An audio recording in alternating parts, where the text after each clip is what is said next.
Al-Quran ada 4 hak anak.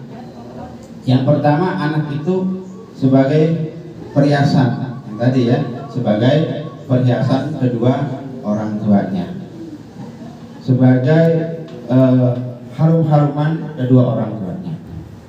Ketika orang tua seseorang itu menikah, pasti yang diharapkan adalah kehadiran seorang anak. Kemudian yang kedua, anak ini menjadi ujian. Ya. Anak kita akan menjadi ujian buat kita nantinya. Bisa jadi setelah kita usia tua, anak kita ada yang bader, ya, melawan orang tua. Ada nggak kayak gitu? Ya. Ada ya? Ya. Kadang semua ada. Ya. Itu ada ujian buat kita. Nakal dari mulai kecil, udah nakal dan lain sebagainya. Kemudian terjadi macam-macam kayak sekarang ini tuh anak-anak tawuran, ya, dan lain sebagainya. Itu sebagai ujian buat kita. Nah kemudian yang ketiga ini anak itu akan menjadi qurratul a'yun, ya, mutiara hati. Nah ini adalah anak yang sangat kita harapkan, anak yang nurut, soleh soleha, berbakti kepada kedua orang tua, negara dan agama. Ini adalah anak yang kita harapkan. Makanya saat sekarang ini alhamdulillah ya, masih dalam kandungan, sering-sering berdoa. Ya, doanya pasti udah hafal semua.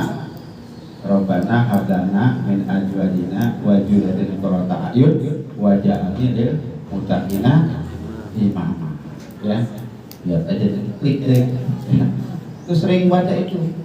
Ya, supaya anak kita ini menjadi qurratul a'yun, mutiara hati. Itu adalah hal yang kita lakukan saat hamil. Itu yang kita lakukan saat hamil supaya anak kita menjadi anak yang soleh soleha.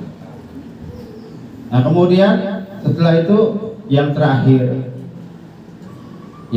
ini anak kita bisa juga menjadi ancaman. Kenapa jadi ancaman? Ya, di dalam Al-Quran dijelaskan, ya, dan tidak memarahi serta mengampuni mereka, maka sesungguhnya Allah Maha Pengampun lagi Maha Penyayang. Maka sekarang banyak kita dengar di medsos, ada anak bunuh orang tua, ada yang viral lagi anak menjarain orang tua. Banyak. Mana ini orang tuanya udah sepuh, ya, itu diperkarakan di pengadilan, bolak-balik pengadilannya aja udah kayak apa rasanya, ya. Sampai akhirnya diputuskan di pengadilan bersalah orang tua. Masya Allah, itu anak cuman gara-gara hal sepele, padahal kalau dibandingkan dengan jasa-jasa orang tua, Masya Allah, tidak akan terbalas jasa orang tua. Apalagi seorang ibu, ya, yang hamil 9 bulan, ya. Belum ada saya dengar cerita ibu-ibu hamil pulang dari pasar capek, hamilnya ditaruh, ya, belum ada. Itu baru di kandungan. Bayangin aja Bu, biasanya kalau bayi itu berapa kilo? Antara 2 ya, 2 kilo, 2,5, 3. Nggak ada yang beri malu. Ya, ada sampai 3 kilo. Coba apa bayangin kita nih, orang laki ngantongin apa itu yang 3 kilo, kita bawa kemana-mana. Ribet nggak? Ribet. Mau tidur juga susah, miring susah, miring ke kanan susah, tengkurap apa lagi. Kalau orang hamil tidurnya bagaimana Bu? Orang hamil tidurnya merem. Nah ini derita seorang ibu itu ketika dia hamil, itu baru hamil. Kemudian setelah itu proses kelahiran, Masya Allah. Saya juga baru katanya belum nasihat, ya, baru katanya ini lahirnya ini bukan nakut-nakutin, ya, itu sakit sekali. Dan sekarang ini memang udah ada sesar ya, sesar. Tapi secara normal itu luar biasa. Wahid ala wahnat ala wahid, derita di atas derita. Itu sakit taruhannya nyawa antara mati dan hidup. Itulah seorang ibu memperjuangkan kelahiran anaknya. Masa iya anak begitu gede melawan dipenjarain. Begitu juga seorang ayah banting pulang siang malam, pulang pagi, pergi pagi pulang sore, ada yang pergi pagi pulang pagi lagi, security. Terus begitu. Itu seorang ayah. Tapi begitu lahir dewasa dia melawan pada orang tua. Nauzubillahi min dzalik. Kita doakan semoga Jabang bayi Anda Putri siapa sih? Robina ya, itu menjadi anaknya nanti menjadi anak yang soleh solehah, senantiasa diberikan kelancaran dalam prosesi kelahirannya. Nah kemudian apa yang kita lakukan nih biar supaya anak kita itu menjadi anak yang qurratul a'yun, ya, anak yang menjadi mutiara hati bagi kedua orang tuanya. Yang pertama adalah memberi makanan yang halal, yang mulai dari kandungan, ya, diberikan makanan yang halal. Bu, saya tanya, biasanya kalau orang hamil pasti ngidam nggak ada, ya, suka ngidam tuh. Biasanya kalau orang hamil ini ngidamnya aneh-aneh, ya, ada yang benci sama nasi, ada yang benci sama lauk, sama laki, ada benci sama laki. Ya, tapi sampai sekarang nggak ada orang hamil benci sama duit. Orang hamil apa benci buat sama duit? Ya nggak ada, ya. Orang hamil pasti begitu, ada yang aneh-aneh, ada yang pengen makan mangga muda. Juga ada juga yang hamilnya seorang istri ini jatuhnya ke suami yang namanya ngidam. Ada itu. Saya kemarin naik Gojek, arahnya dari Cinere ke Harjamukti, berhenti tengah jalan. Saya bilang, Bang, kenapa berhenti? Entar Pak, maaf Pak, saya mau beli apa? Dimsum. Beli dimsum. Entar kan ada di sini. Enggak, saya ngeliat begitu pengen. Apa istri saya lagi hamil nih? Oh iya, dia hamil lakinya. Ya, silakan, ya, silakan mau minta apa saja, makanan apa saja yang aneh-aneh, silakan. Yang penting satu halal. Pak, saya pengen makan masakan Padang misalkan, tapi boleh mencuri. Nah itu jangan. Bisa kita angkat itu untuk apa? Untuk jadi kita. Yang kedua, ya, yang kita lakukan adalah mempersiapkan nama yang bagus, ya, buat anak kita nih. Apalagi sekarang, kalau dulu kan kita sebelum lahir belum tahu anak kita cewek atau cowok. Sekarang udah tahu kan? Ya, namanya USG. Nah itu udah tahu cowok atau cewek. Itu dipersiapkan namanya, ya, nama yang bagus. Nama ada orang bilang apalah arti sebuah nama, tapi nama itu doa. Dari nama aja Pak, itu udah memberitahu identitas. Ya, misalkan nama saya Sahrin, udah gak ada tulisannya lagi, berarti orang Betawi itu. Irit-irit. Nah, namanya siapa suaminya? Iya, namanya Manolong Naposo Harap. Wah, ini orang Jawa kan nggak mungkin. Ya, itu dari nama ketahuan. Ya, namanya Nana Suryana, dari mana? Sunda. Kalau Sunda diulang Nana Suryana.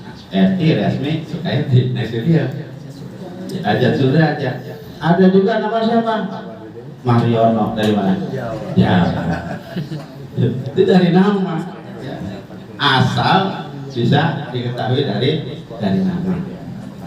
Ini ada memberikan nama yang baik, ya. Dipersiapin. Nanya sama ayah sama ayah sama ibu, nanya namanya siapa nih, atau sama guru kita siapa, ya. Kalau orang Medan pasti Harahap, ya, yang ikutin marganya, ya. Misalkan depannya kita pakai Muhammad Abdullah Harahap misalkan. apa Muhammad Ridwan Araha. Ya, dampingan ini harus bagus, nggak boleh jelek. Ya, Muhammad apa? Wah, ada di Al-Quran nama Jahanam, Muhammad Jahanam, nggak boleh. Ya, dampingannya harus bagus. Nggak boleh kita namanya biar viral nih, namanya Allah, nggak boleh. Ya, harus ada apa namanya dampingannya. Ya, itu kalau Islam seperti itu. Ya. Nah kemudian boleh nggak pakai nama malaikat? Boleh. Tadi Muhammad Ridwan, Muhammad Malik, apalagi Muhammad Yusuf, ya, Muhammad, jangan itu ya. Nah ini jangan itu ya. Walaupun nama malaikat, nama Israel ini nggak pernah dipakai. Iya. Nah, kasihan sekali ibu bapaknya kalau udah tua, udah sedang sakaratul maut, semua anaknya dikumpulin, cuma satu cucunya belum ada. Siapa? Israel. Begitu ngapa-ngapain Pak Israel datang dia masih ada. Ya, makanya malaikat boleh tapi Israel jangan dipakai dah, pakai Israfil siapa yang lain dah. Jibril boleh nggak? Boleh. Ada main bola tuh Jibril. Ya, ada boleh. Kemudian namanya boleh, nama Nabi juga boleh. Ya, nama Nabi boleh apa aja. Ya, atau cari aja nama yang artinya bagus. Ini sebab nanti di sana itu di hari kiamat kelak kita akan dipanggil dengan nama kita yang diberikan orang tua kita bersama bin bapaknya. Ya, itu manggilnya nanti itu pada saat penyerangan kita dipanggil nama kita yang asli. Misalkan namanya Ibrahim, tetap dipanggil Ibrahim. Ibrahim. Wah, nama saya Ibrahim, biar keren. Bram. Ya. Namanya Daud, biar keren. Tapi tetap namanya aslinya Ibrahim ya dipanggil. Itu ya. Tadi pertama nanti kita berdoa kepada hablana min azwajina wa dzurriyyatina qurratan a'yun waj'alna muttaqina imama. Ini orang tuanya juga boleh ya.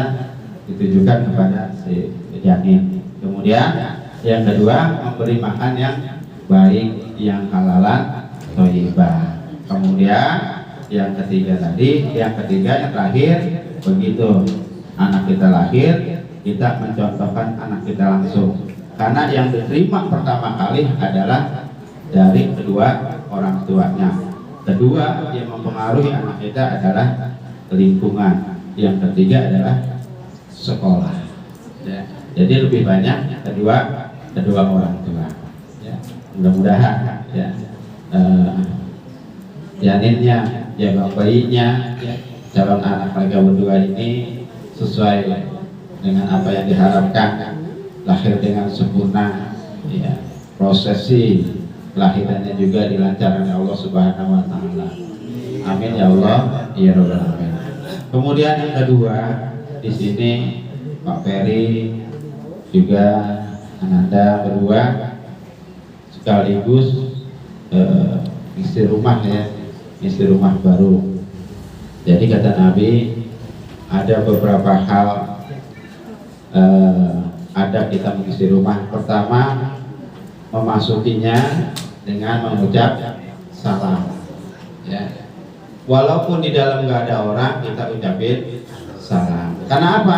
Karena ketika kita ada di luar yang namanya jin itu pasti ngikutin kita kemana aja, kita makan minum ngikutin kita.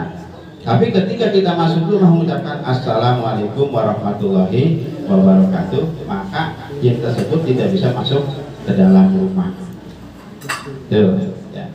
Makanya walaupun nggak ada orang tetap kita mengucapin salam. Itu yang jawab ada malah malaikat, cuman kita nggak dengar. Kalau kita jawab malaikat, kita salam malaikat jawab, kita dengar kan jadi masuk. Assalamualaikum, waalaikumsalam aja dia masuk. Ya. Tapi malaikat menjawab salam kita. Kemudian di dalamnya adalah membacakan ayat-ayat perlindungan, ya, yaitu Al-Falaq, An-Nas. Kemudian ditambah ayat penjagaan, ayatul kursi.